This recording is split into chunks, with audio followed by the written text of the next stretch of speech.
I don't know if you heard me, I said that's a little depressing to be introduced like that, but, and it's interesting, I'm Carrie Burkhoff, the CEO at Bay Fed, and I just had this conversation with my 23-year-old daughter this morning. She just graduated with an MBA, looking for a job, and she's like, how would I ever be able to live in Santa Cruz? And I was sharing a little bit of my journey and how I came here almost 30 years ago, bought a house for $200,000, which I remember family members going, almost $250,000 you just spent on a home, your first time home?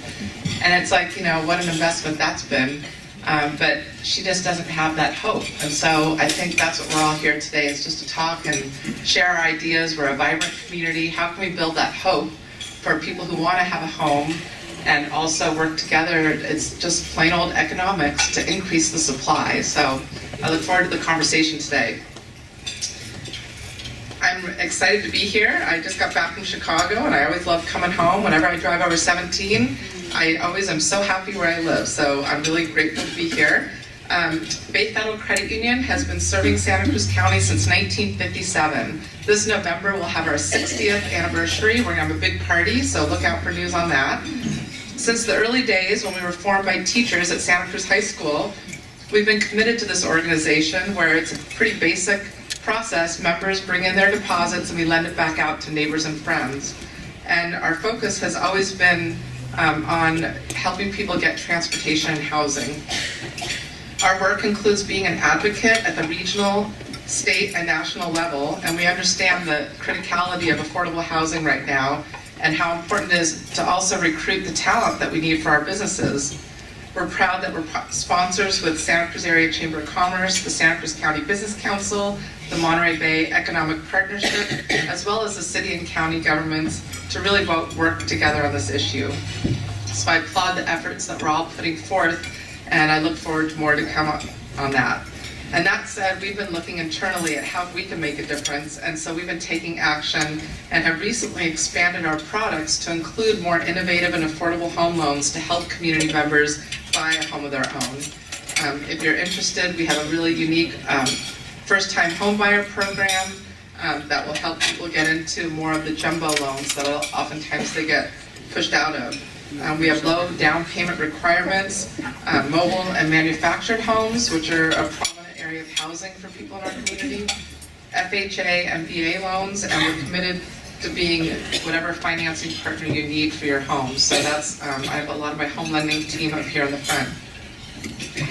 At this point, I'd like to turn over to our guest speaker. It's my honor to introduce Senator Scott Wiener. He was elected in 2016. I'm going to tell you a little bit about him. He represents District 11 in our state Senate. He's worked on legislative to create housing policy to make housing more affordable, improve the reliability and capacity of public transportation. He supported the California's nightlife culture and economy, which that's a lot of fun, thank you. The fight against the impacts of climate change and the drought, the safeguard and expansion of the rights of all communities, including the LGBT community.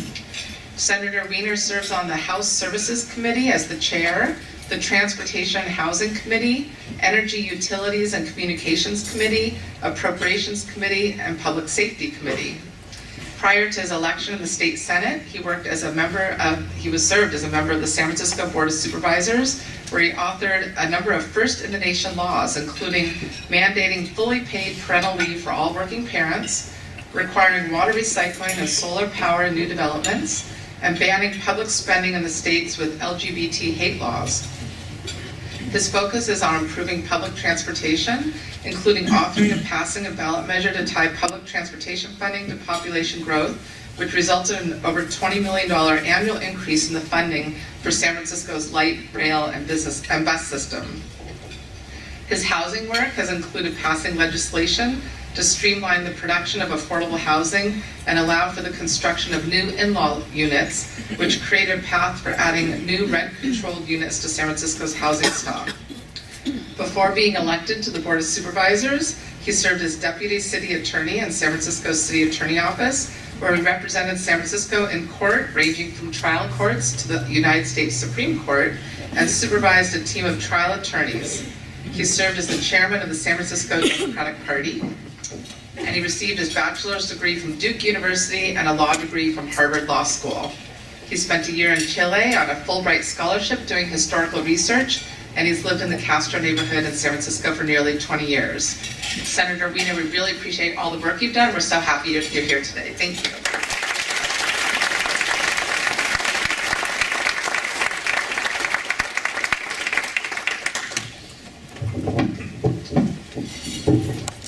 Good afternoon, everyone.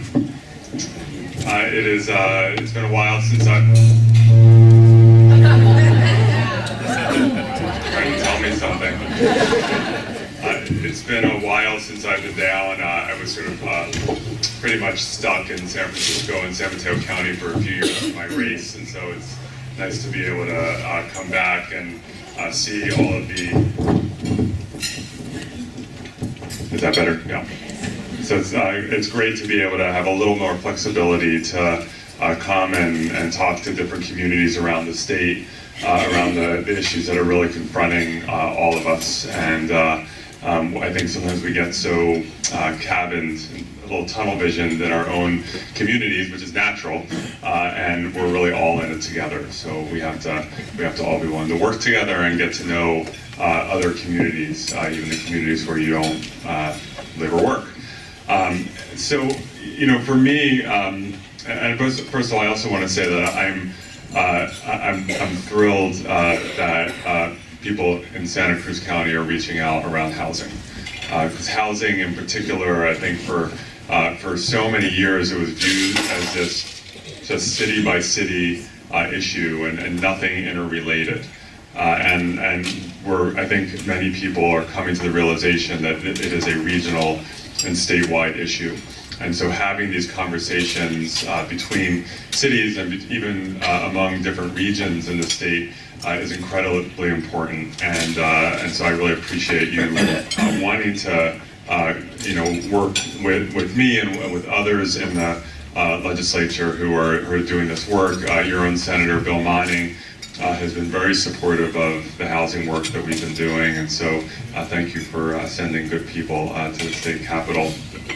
So for me, people sometimes ask me why, both as a member of the Board of Supervisors and now in the Senate, are you so focused on housing? Because it is not an easy subject as a politician to focus on. There is no immediate gratification. It's so much easier to do other important work where you are delivering resources that will immediately help people or working to create something that at least within a few years people are going to be able to see. But when it comes to housing, it's a long-term endeavor, because we know that this huge problem that we have didn't just happen overnight. It happened over decades and decades, or frankly the last 50 years in California, due to policy that was a little bit short-sighted. And digging out of that hole, it doesn't happen in a month, it doesn't happen in a year, it doesn't happen, frankly, in 5 years. It is a long-term process. And when as an elected official, to say to people, don't worry, just trust me. If we do this, I know that these construction zones are really disrupting your life. I know that you don't like all the cranes. We have all these, in San Francisco, a lot of cranes right now. I know this is disruptive to you. I know you're getting evicted right now, or I know that your kid just came back from college and can't find a place to live in your neighborhood. But just trust me, if we keep doing this, eventually down the road, it's going to be better. That is very hard, and so that's why, frankly, so few elected officials, I think, have traditionally been willing to try to tackle housing, because there aren't a lot of upsides as an elected official. But we're to the point where we have to do that. And I want to especially thank Supervisor Friends, who's here, who early on in our work on SB 35 reached out and expressed support. And so it's always great to hear from people who are pro-housing leaders from around the state who are willing to be supportive of important work. For me, I moved to San Francisco into the Castro in 1997 as a 27-year-old gay man who went to the Castro for the same reason that generations of people have done so, to find my community. And I was able to rent a one-bedroom apartment in the heart of the Castro with a view of the Oakland Hills for $1,050 a month in 1997. I could not believe how much I was paying. It was twice what I had been paying in Philadelphia, but I did that and I was able to do it. That would be in San Francisco probably a $3,000 to $3,500 apartment today. It sounds like in Santa Cruz it would be $2,000 or $2,500. The escalation has been just tremendous, and tremendous not in a good way. And when I talk to my neighbors, the number of seniors who come up to me and say, my landlord is painting my apartment building, and I'm terrified because that means he's probably going to sell it and I'm going to get evicted. I like to always start community meetings when I was on the Board of Supervisors and people were concerned about development. I would start the meeting by saying, raise your hand if your kid's going to be able to afford to live in San Francisco. No one would raise their hand, ever. And so this is an issue that is having just real and deep impacts on people's lives, and it's just getting more and more extreme, where people just really start wondering, if I lose my housing or I have to move for the many reasons that people have to move in life, what am I going to do? What is the future for my children? What is the future just for young people in general? California's always been the kind of place where young people come here from elsewhere to make lives for themselves, and that's what's made our state what it is for many, many, many years. And what is the future for those young people if they can't afford to live here, or if they can afford to live here until they have a kid, and then once they have a kid and they need more space, then they really struggle.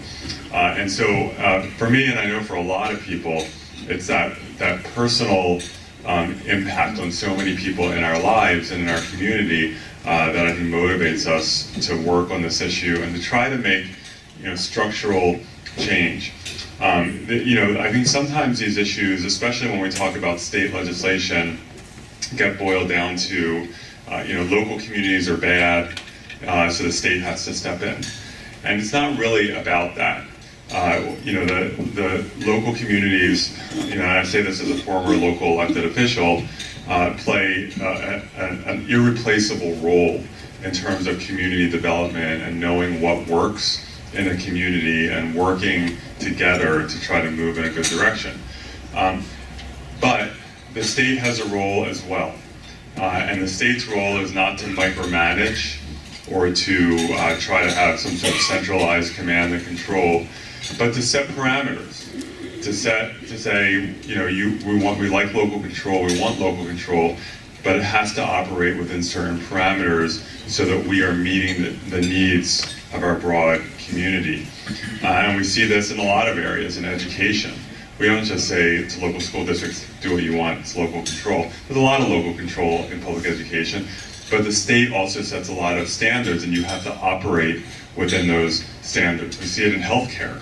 The state sets a lot of standards and local health departments and hospitals operate within those standards. Housing, we have traditionally said, it's just all local control. The state has little or no role. Just do as you will, and that's not tenable anymore. And it's human nature. We all, when I moved into the Castro in 1997, that's my image of the Castro. And there's an instinct to say, I don't want it to be any different from 1997 when I moved in, because that's the neighborhood I fell in love with. And we all do that, every single one of us, it's human nature. But when that happens, then we have situations, and I've been in fights in San Francisco when some folks in the Mission District tried to create a housing moratorium in the Mission, and their motivations were pure, but the result would have been disastrous in terms of shutting down housing creation in the Mission. And so I opposed that, took a lot of heat for doing it. But we did that when Berkeley recently proposed downzoning the entire city. That was actually on their agenda, and there were a number of us, including Senator Nancy Skinner, who represents the East Bay, myself, others, who opposed that. So that's going to have impacts for the whole Bay Area. Or when Brisbane, directly south of San Francisco, has a huge swath of land, the Baylands, and is proposing to develop it with zero housing on it, only commercial. a lot of people in San Mateo County and in San Francisco pushed back and said, you can't do that, that's going to affect everyone else. And so we're all, I think, wanting to recalibrate a little bit to have, in terms of that balance, that interplay between local communities, very justified interest in shaping our own communities, but doing it within parameters. And so that gets to the legislature right now. So about 4 or 5 years ago, there were, when we were in the middle of the drought, there were, I don't even know how many water bills in the legislature. Everyone had a water bill. And there were very, very few housing bills, probably just a tiny handful of housing-related bills. Well, now, there are still some water bills, but not very many. I'm still doing some of them. We need more water recycling. But there are 130 housing bills were introduced in the legislature this year, 130 housing bills. And that really shows just the scope of the problem, and also that it is no longer sort of a niche problem. I think people sometimes would view this as a San Francisco, Berkeley, Santa Monica, maybe parts of West LA, just limited parts of the state that were really expensive, and everywhere else was managing. No more. The whole Bay Area, the Central Coast, the Inland Empire right now, Riverside, San Bernardino area, has a lower apartment vacancy rate than Los Angeles. This has gone inland. And so when I was sworn into the legislature on December 5th of last year, first day I was in, I introduced an SB 35, our housing streamlining bill. And I really thought to myself, this bill is probably going to last for about a month before it dies. This is just, after what happened with the governor's by right proposal last year, which had a lot of problems with it. My view is we should try to fix those problems, but it died a quick death. So I thought, this is going to be a multi-year conversation. We'll do it, it'll probably die really quickly, and we'll just keep, trying and working. I was absolutely floored at the number of colleagues in both the Senate and the Assembly where I would mention it, and they would say, wow, that's a great idea. People from inland California, people from representing areas where you would think they would never support that kind of legislation. And so, including Republicans, Democrats, North, South, and so it's been a really great process just to work through this and to have conversations with people representing different parts of the state, and to really learn that there is so much commonality in terms of the housing problems. And so what SB 35 does is pretty simple. We have something called, as you heard, RHNA, the Regional Housing Needs Assessment. Every 8 years, every community in California gets a number. This is how many units that you need to produce in the next 8 years at different income levels in order to keep up. And we've been doing this for a long time. It's part of the housing element and regional planning process. So those numbers are issued, and then they sit and collect dust on a shelf. And you have some communities that do try very hard to meet their RHNA targets. I'm not meaning to say that no one, there are communities that really work hard, and there are city council members who lose their seats because they try hard to meet those goals. But there are other communities that don't. We know from the legislative analysts that California needs to produce about 180,000 units of housing per year just to keep up with growth, and in practice produces less than half of that, about 80,000 a year. And for a year or two you can get away with that, but over time you see just a massive shortfall, and that's what we have. In addition, and you heard a little bit about this before, in terms of turning in your reports, the state does not track comprehensively who's complying with RHNA and who isn't. And in fact, the law only requires that general law cities turn in their reports. Well, general law cities, of course, tend to be the smallest of cities. So basically, our mid-sized, large cities, or as charter cities, are not even required to turn in their reports. So one part of SB 35 requires that every city and county, every single year, turn in their reports about housing production, and if you don't turn them in for 2 years in a row, you are presumed not to be meeting your RHNA goals. But the bill, what it does is it says, we're going to take a look every 4 years at how you're doing in terms of RHNA by income category. And for communities that are on track to meet their goals, you're fine. The bill does not apply to you. For communities that are behind by income category, streamlining will kick in. And what streamlining means is that if there is a proposal to build a project that is within your existing zoning, because the bill does not change zoning, if it's has only multi-unit that's within your zoning, that becomes a ministerial over-the-counter permit. You can take a set period of time to do design review based on objective design standards, but what you can't do is subject a zoning compliant project to years and years and years of discretionary reviews and appeals that end up significantly increasing the cost and often squishing down the size of the project.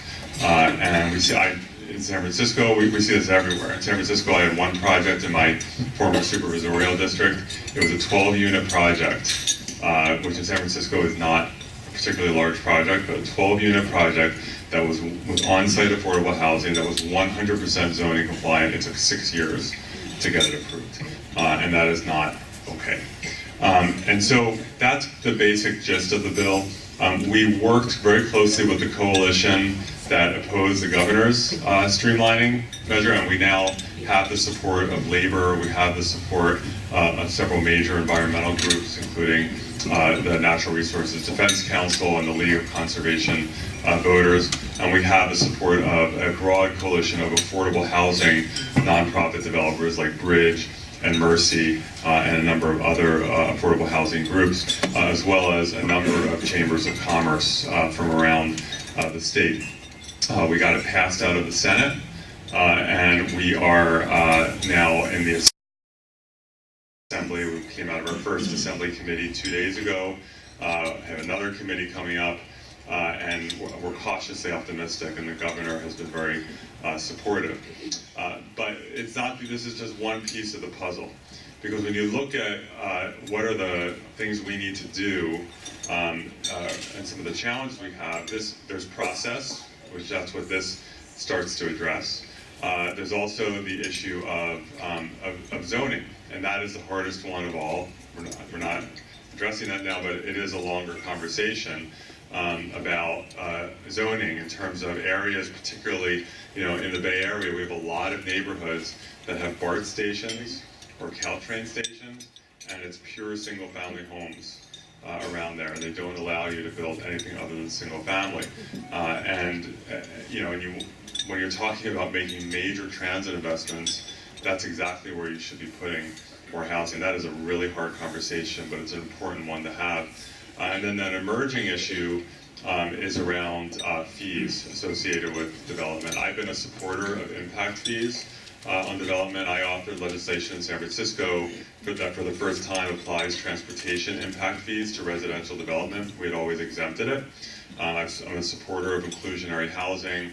I've supported other requirements in development, so I'm never going to be one to say we should not have any fees on housing, but we have to just be very thoughtful and data-based in terms of the level of those fees, because if the fees go too high, you end up killing the housing.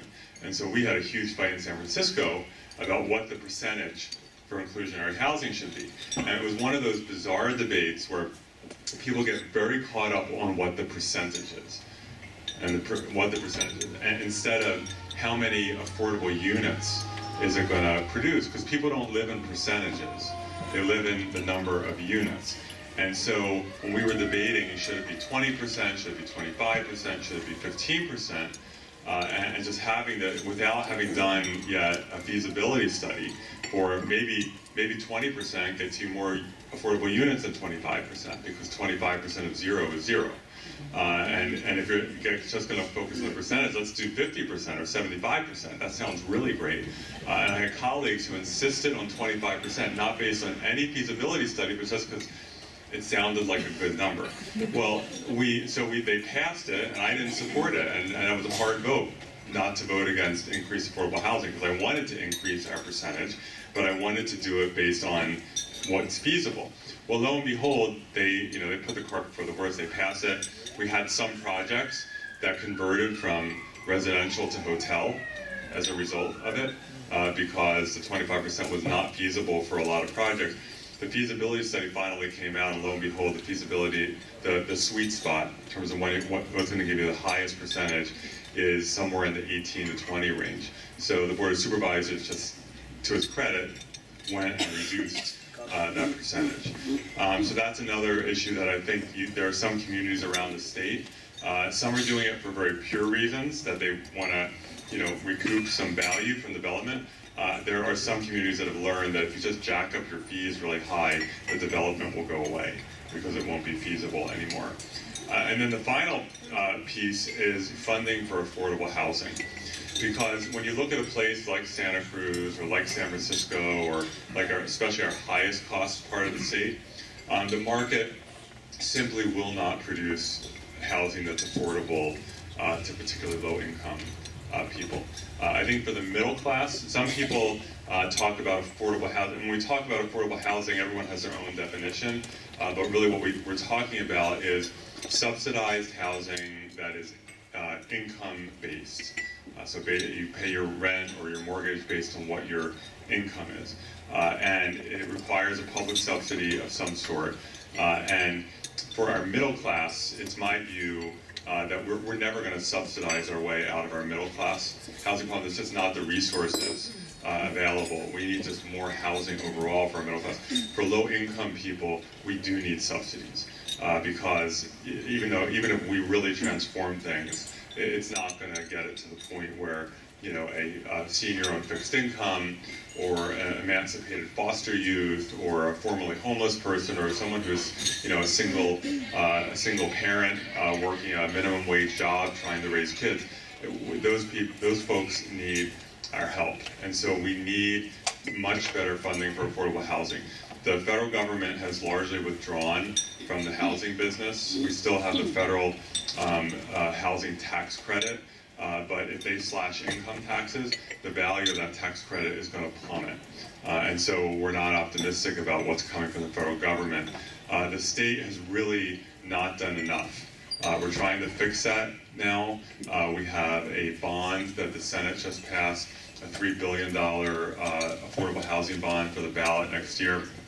We don't know if the governor is going to sign it. We're working to try to have it be part of a package, so we will sign it. We have a measure and that's by Senator Jim Bell from the South Bay. Senator Tony Atkins from San Diego is authoring a measure that will place a fee on certain recorded documents for real estate refinancing. The realtors fought it for a long time, but there's been some compromises, and the realtors have now withdrawn their opposition. That will generate about $250 million a year. There are some other proposals as well, but the state needs to do a lot more, because in a place like San Francisco, where we have a large budget and we fund a lot of affordable housing, there are so many communities around the state that they don't have a big enough budget to make a sizable investment in affordable housing, or the politics are such that it's not going to happen. And so the state really needs to particularly support those communities that don't have enough resources on their own. The state took away redevelopment 6 years ago, and although redevelopment was being abused in some parts of the state, there were other communities that were using redevelopment in a good way to build affordable housing and to build infrastructure around that housing. And so removing that tool really set us back. And we need to find some better structures to empower local communities to fund affordable housing in a way that doesn't just take money out of their general fund, which they may not have. So a mix of all of this, reforming the process, taking a look at zoning, taking a look at fee loads and making sure they're not making projects infeasible, and significantly increasing our investment in affordable housing. If we can do that over time in a sustained and focused way, I think we can move the dial in California. My concern is that it is hard politically to have a sustained focus for a long period of time on anything. I mean, it's just, we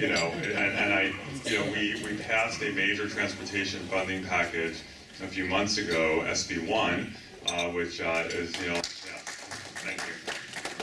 And I think I was the only district in the state where the calls in my district were running 2-to-1 in favor of that.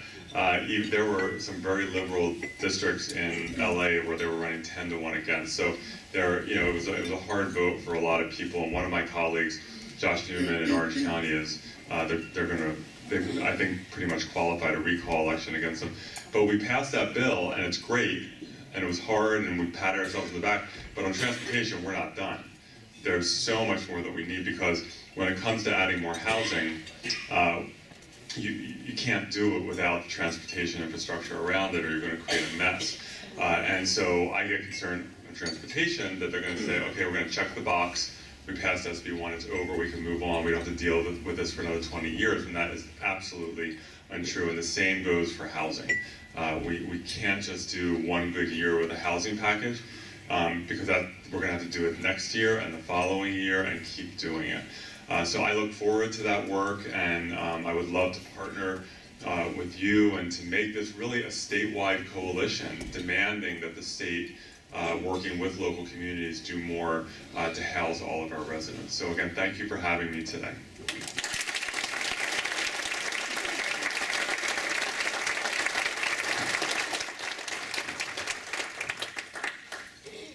Senator decided he'll stay a few more minutes to take questions, so let's start. Matt Fuera. Introduce yourself so he knows who you are. Sure. Senator, Matt Huerta, I'm Housing Program Manager with Monterey Bay Economic Partnership. I'm actually coincidentally on the board of the Nonprofit Housing Association in Northern California. Thank you for your support. Yeah, so one of the first groups that has been supporting the bill for a while. We're actually, as part of NBEP, looking at engaging our membership and potentially endorsing SB 35 as well. So we look forward to that. My question has to do with your comment that you just made a second ago, the realities, the budget realities in the state, and then the political dynamic of so many of your colleagues having kind of spent a lot of political capital to get SB1. And I've been hearing from folks at the Capitol that is there going to be enough appetite to get a housing package, a funding package across the aisle? And I think we're all very concerned about that. I know your bill is going to potentially play a critical role in that. Can you talk to us more about that and the realities? No, you hit the nail on the head. We have a 2/3 Democratic majority in both houses. In fact, the Assembly has one vote above, so we should be able to do a bunch of things. But with the backlash against SB1, and particularly Senator Newman in Orange County, there is a lot of nervousness. So there was going to be a move this year for the ballot next year to do Prop 13 reform, to do the split roll, to, I think in a pretty smart way, take commercial property out, but have it come out upon its next sale, so you're not doing a shock to people who currently own, and really dealing with that issue. That would be a hard ballot measure to pass, but people wanted to take a run. That has, for the time being, been pulled back. That would require a 2/3 vote of the legislature, and for some of our vulnerable members, people in marginal, battleground districts, there was a desire not to have them do that.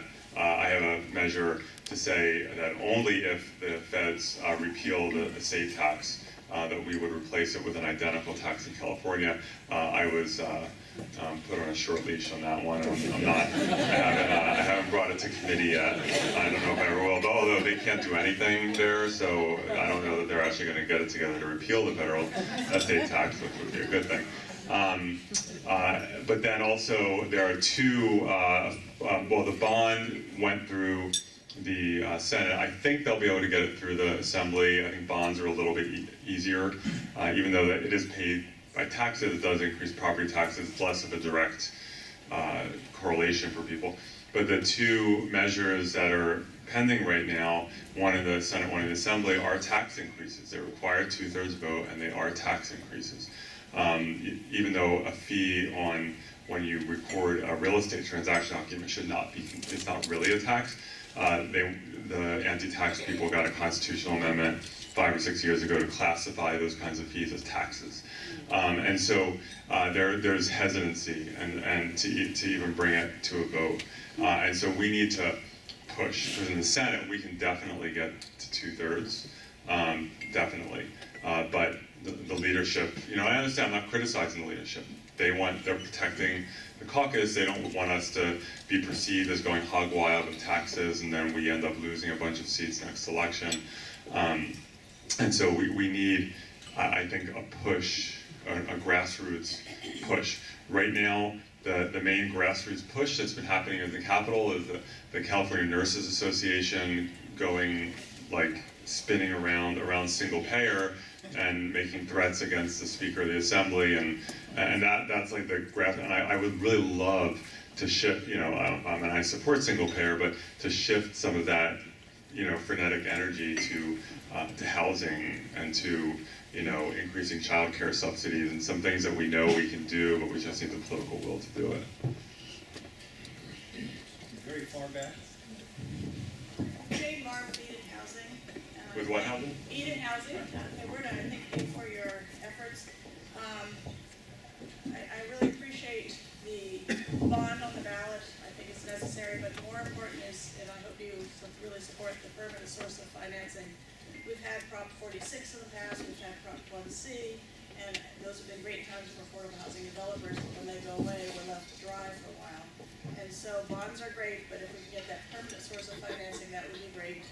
Redevelopment, loss of redevelopment funds certainly was a huge hit, and what many people don't realize now, with Trump having been elected and saying he's going to cut taxes, we've taken about a 15 to 20% hit on the tax credit bidding on our project, which has left us with more gaps. And if you're lucky enough to be in Alameda or Santa Cruz or San Mateo or San Francisco where there are bonds, you can find that gap fund.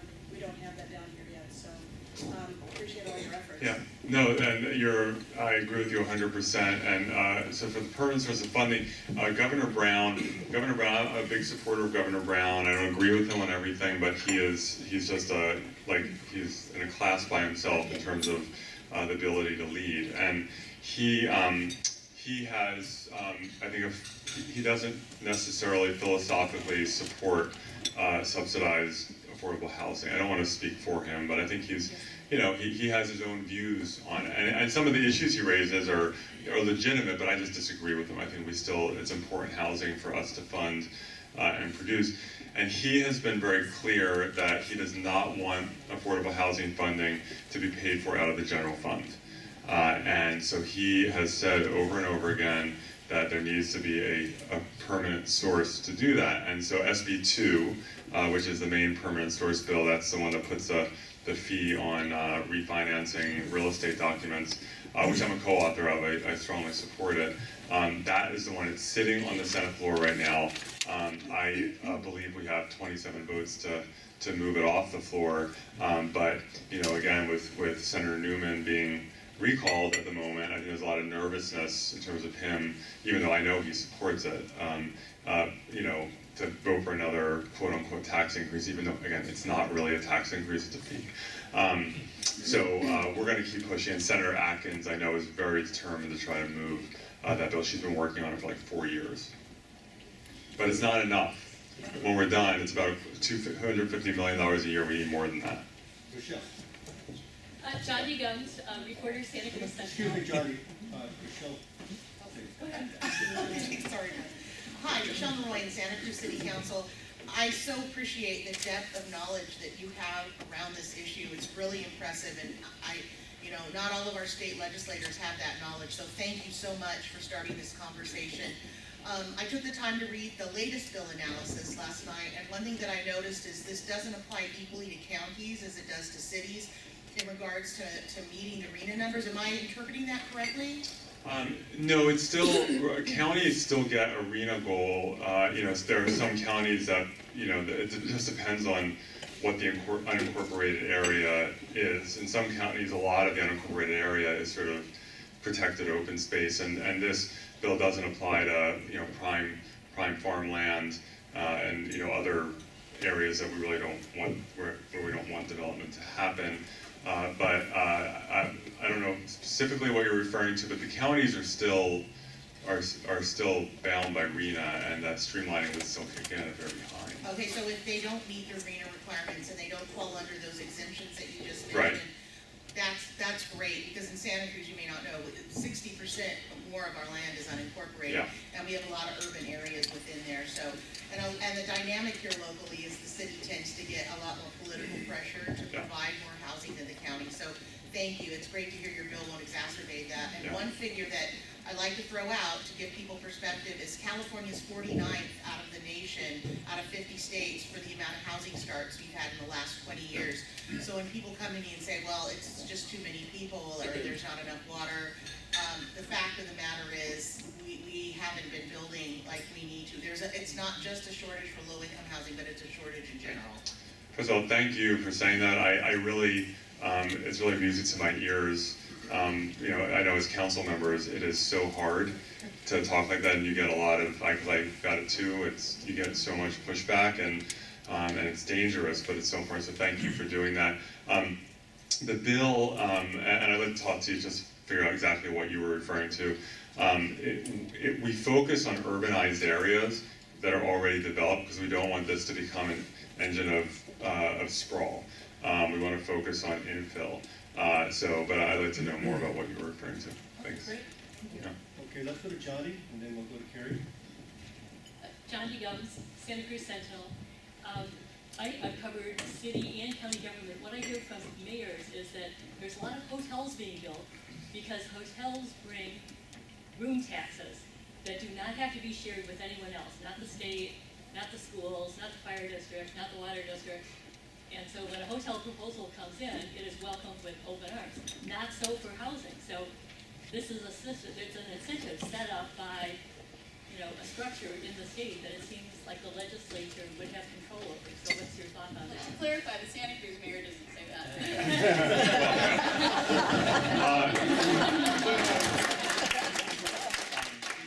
Replaced any housing with hotels in Santa Cruz. Yeah, there are a couple issues there. There's a Prop 13 issue that because of Prop 13, housing is sometimes disfavored. So when a city is deciding which is going to be more lucrative for tax revenue, commercial just tends to be more lucrative. And so there is, in addition to every other incentive not to do housing, that's like one more sort of push. And so I can see a hotel in general is just going to generate over time probably a more sustained funding than housing will. And housing also, of course, means people are going to be using public services, whereas hotel will to an extent, but less so. In terms of how it's shared, yes, I think that's probably right that property tax, there's much more of a defined allocation between schools, et cetera. And so there would be that incentive. But I think the Prop 13 incentive is probably the bigger one in terms of why some communities shy away from housing.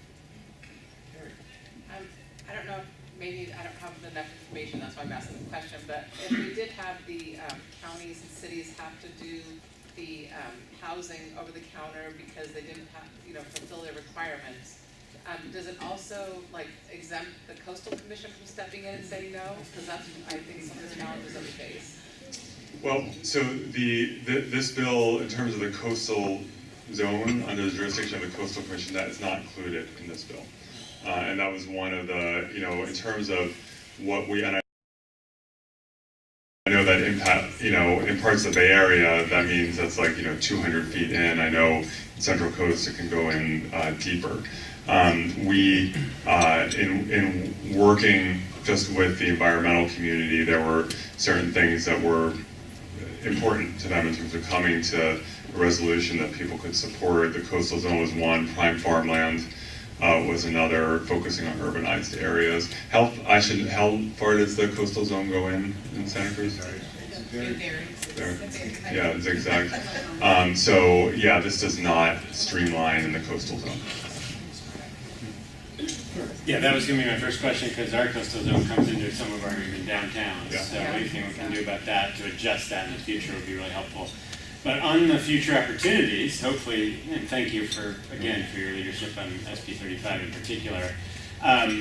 Do you see any avenue in the future for using this now improved RENA structure to have housing goals through that structure that are not only keeping up with projected increase in demand, but start chipping away at the 30 years of buildup of back demand? Yeah, so one thing, so I served on the Metropolitan Transportation Commission, that's the Bay Area Metropolitan Planning Organization. We did transportation and some housing, and we went through our required Plan Bay Area. We're planning for the next 40 years or 25 years for housing and transportation. And the RENA process happened alongside that. And one thing I learned then, and that I'm really learning now, is that the only thing that people can agree on about RENA is that no one likes it. So the League of Cities says you shouldn't even use RENA. It's never intended that way. I'm like, well, it says you're supposed to produce this amount of housing, so what that means, what it says. But there are some people who think that RENA is way too high. There are others who think that RENA is just way, way, way too low. It's always sort of a sausage-making process and a negotiation between the cities and the state. And so I think it is a worthwhile endeavor in the future to take a look at RENA and how we do it to make sure that it's being done, again, sort of a more data-based, data-focused kind of way. Senator, I know you have a hard stop. Do you have time for about 2 more questions? Oh, no, I have time, yeah. Okay, great. Yeah. Please introduce yourself. So Senator, Hi, I'm Maggie Barr, Santa Cruz County Women's Commission and Realtor at Keller Williams. It sounds like it's more of a stick incentive, and you're saying the governor wasn't really into the carrots, where there was state funding available. Is there any other things in the bill that might help as from an incentive standpoint instead of kind of the punishment model? Yeah, and I don't view it as a punishment, but some have expressed that. I do think that there is a strong desire to have a full package, including the funding, so that we're because for example, for the low-income housing, there are few, if any, for low-income housing, there are few, if any, communities in California that meet their low-income goals. There might be some smaller communities that have a very small number and they manage to meet it. San Francisco does not. We probably do better than most on building low-income housing. We don't meet our RENA goals on low-income. And so what some of the opponents, including the League of Cities, have said is, how can we meet our low-income goals when redevelopment was taken away, we don't have the funding? And I don't disagree with that. Of course, if there's no funding to do low-income housing, then streamlining becomes a theoretical thing, because you're technically streamlined, but no one's building anyway. So I do believe that funding is a critical part of the package, and that's why I'm co-authoring several of the major funding bills, and we've already passed one out of the Senate. We need to pass more, and that is work that we need to continue to do, because I agree with you.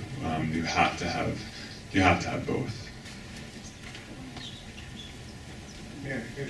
I wanted to thank you for being here, and I wanted to ask how you're supporting and framing the conversation for the community to really let them know that it's time to act and really get engaged on this, because I think some of your first points about the pushback around transforming communities or transforming neighborhoods in particular is especially salient in the city of Santa Cruz. So I'd like to hear what you think about that. Yeah, and I suspect that Santa Cruz, even though Santa Cruz and San Francisco are very different in many ways, I think there are similarities in terms of, the pushback that we get, and it's hard. It's a hard conversation.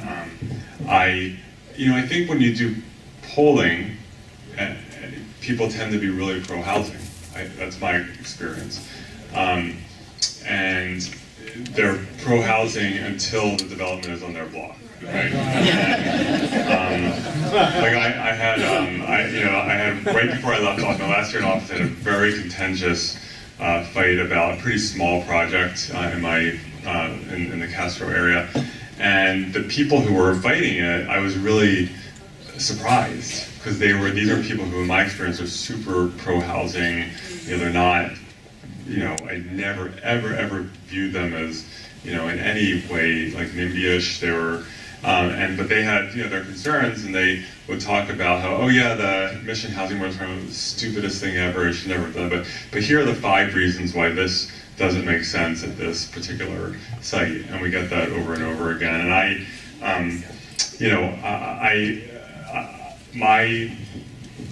how I talk to people is, it doesn't always satisfy them. It's to talk about, the facts about where we are. And I always I love starting the community meetings by raise your hand if your kid's going to be able to live in your neighborhood. I mean, it does actually sort of change the energy in the room a little bit. And I think if people feel like they can be involved, that helps. And SB 35, in some sense, some people will say it reduces involvement because you're no longer going to have endless appeals and hearings. But it does still provide space for public design review, for public hearing, for notice. It doesn't, it's different. But I think if you can involve people on that level, it helps. But I don't want to shine anyone on. I think anytime you're talking about changing the balance in terms of how these decisions are made, it does have it creates tension. Absolutely. I do think that there are a lot of communities that have never done community planning, and this bill does not prevent that in terms of doing area plans and having that kind of process where people say, where do we want development to happen?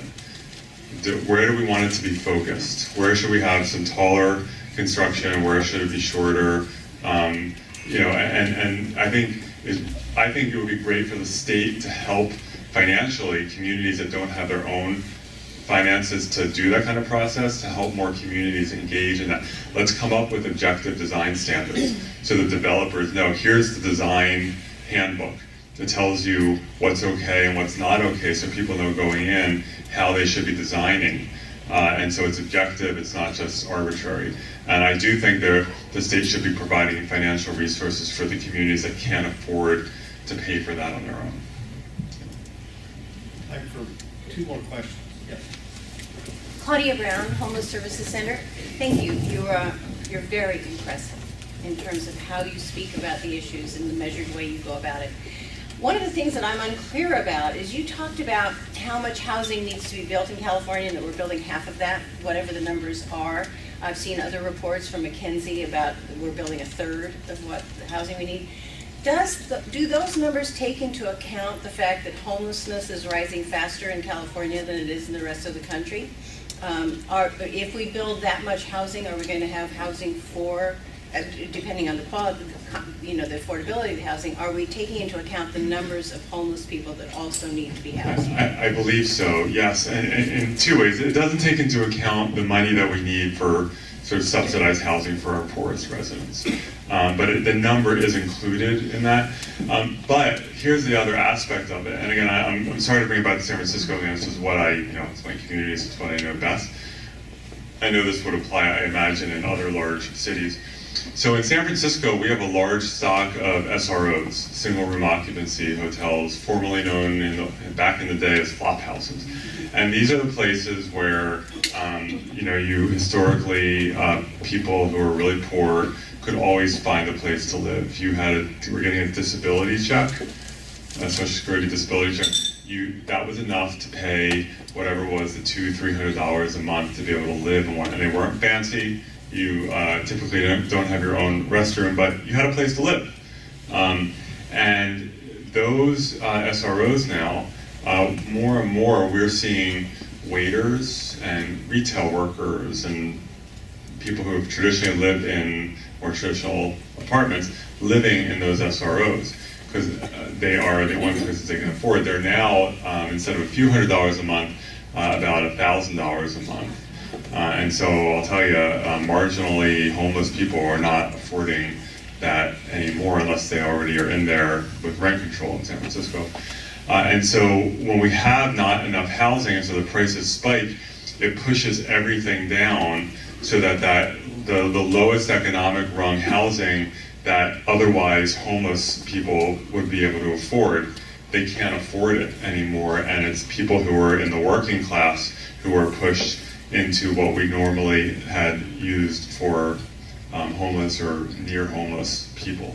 And so in addition to the subsidies, the quantity issue, the supply issue, has consequences for our poorest residents, because they're always going to be the ones who get the short end of the straw if it's a game of musical chairs and there's not enough chairs for everyone. So I think in part, yes, it is included. Melanie, last question. Ooh, John Merkel. Thank you for the presentation. I work for a local water district here, and water and housing and development here are always clashing. And so we're always trying to think of ways, how do we combine that? How is there a nexus?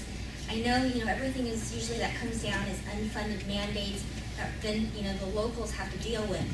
On the water side, we're really trying to get a lot of grants and money to help us develop water. And then what happens here is we're still challenged with opponents that say, we don't need water, it's a housing issue, it's a development issue. So I'd just like to impart, as I know Prop 1 money is going away, and there's talks about another water bill. If you can kind of try and figure out how to include RENA goals in those Prop 1 things, scoring criteria, things that you can there's always extra scoring on environment, wetlands protection, you get extra money for DAC, but for locals to also meet the RENA, meet the housing, it's not necessarily a pro or anti-development, it's water and housing together, and that would really help us here. Well, also transportation infrastructure, it is all combined together, I agree. And I would like, we have a major structural budget problem in California. Even though people look at the size of our budget and say, wow, it's really big, we're the 5th or 6th largest economy in the world, and you look at there are a lot of things we should be doing like that, that we're not. One thing, I'll just use this as an opportunity to make a pitch, that with all of the water anxiety and water wars that we have in California, it makes me nuts that we are so far behind on water recycling in California. We're starting to catch up in some areas, but other than Orange County, which had some visionary county executive 30, 40 years ago, they do a bunch of water recycling. California really doesn't. And you look at places like Australia and Israel that have huge drought problems, and they just do a ton of it. They do utility scale recycling, but they also do on-site in the building. And we have, there's just not been, frankly, the political will in California to aggressively move forward. And so that's a real focus for me. And we should not be having these agriculture versus urban water fights. We can recycle water to the point where any water can be drinking water. And water recycling is about 1/5 of the cost of desalination. And so we need to just explode water recycling in California and just sort of end that problem. Paul, join me in giving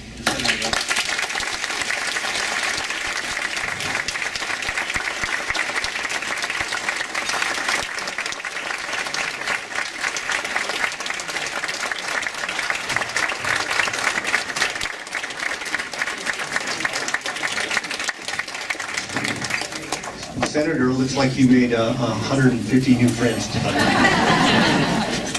I'm going to make a couple closing remarks, but before I do, I was remiss at the beginning of the meeting. We're the Santa Cruz Area Chamber of Commerce, and people said, well, why are you in Aptos? And the real reason we're in Aptos is because I asked Zach Friend, the county supervisor, and I call him the mayor of Aptos, if we do a meeting in your district, will you come? And Zach, thank you for showing up. And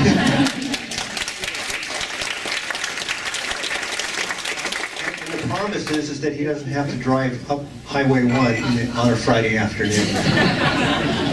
But will you also, again, join me in what I call the one clap thank you to our sponsors, our table sponsors, and our title sponsors, starting with Bay Federal,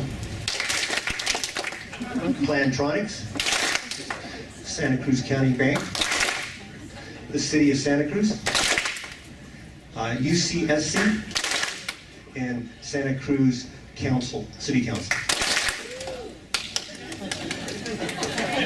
So as you can see, this issue is really, really, really important to not only us in this county, but throughout the state. And we are so excited that a leading senator in Sacramento would take the time to drive down here on a Friday to be with us.